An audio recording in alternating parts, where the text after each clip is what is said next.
Bismillahirrahmanirrahim. Assalamualaikum warahmatullahi wabarakatuh. Salam saja. Selamat datang ke Tablok Eropah ketiga, episod keempat. Kali ini kita ke Berlin, Jerman, yang terdapat sejarah Perang Dunia Kedua, sejarah Perang Dingin dan juga kesan bagaimana berlakunya dunia, terjadinya dunia pada hari ini. Jadi saksikan video ini sehingga habis.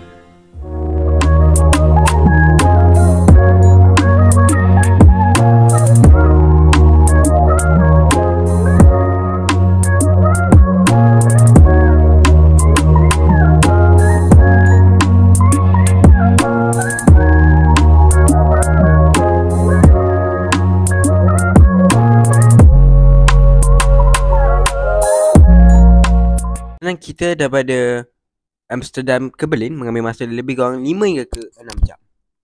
Jadi tempat pertama yang kita lawati adalah Berlin Wall, ataupun dalam bahasa Melayu dipanggil Tembok Berlin.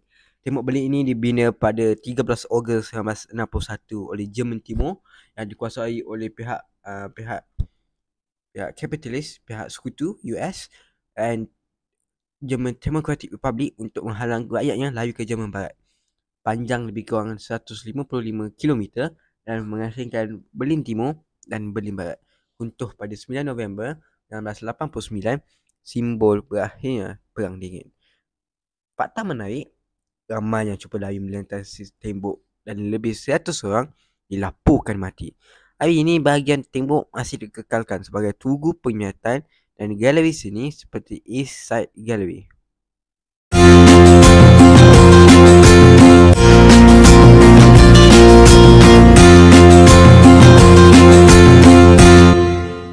Ini merupakan tembok yang memisahkan di antara dua kuasa besar ketika selepas perang habis Perang Dunia Kedua, dan tembok ini memisahkan antara timur dan juga barat, antara dua kuasa besar, Amerika Syarikat dan juga United Soviet.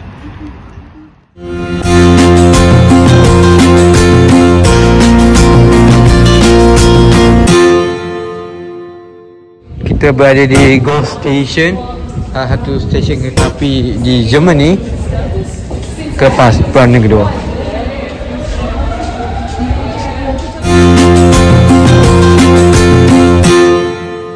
Jadi disebabkan stesen kereta api ini berada di tengah-tengah antara West dan juga East Berlin, terpaksa ditutup.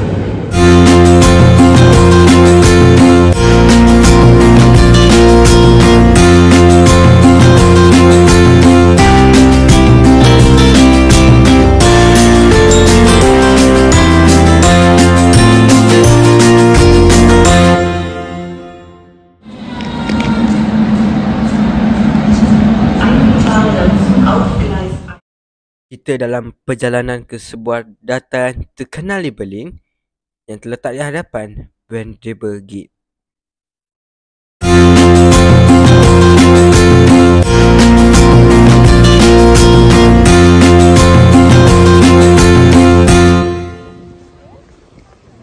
Nama Pariser diberikan pada 1814 untuk meraihkan kejayaan tentera Prussia menawan Paris masa perang Napoleon.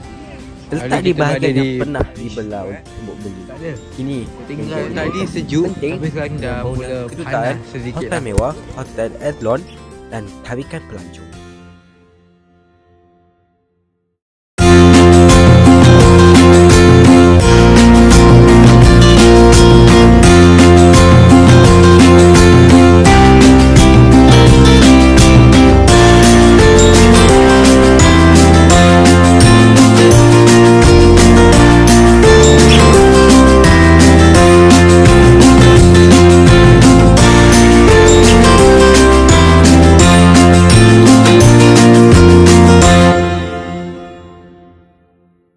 Dibina pada tahun 1894 sebagai bangunan Parlimen Empire, terbakar pada 1933 dan menjadi alasan di Hitler menguatkuasakan undang-undang darurat.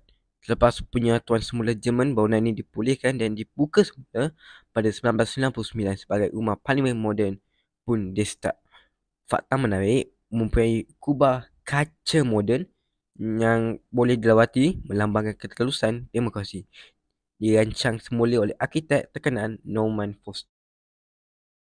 Kemudian kita terus bergerak menaiki kereta api ke destinasi selepas ini, Vienna, Austria. Saksikan video selepas ini di Emotional. Kita berada dalam kereta api sekarang.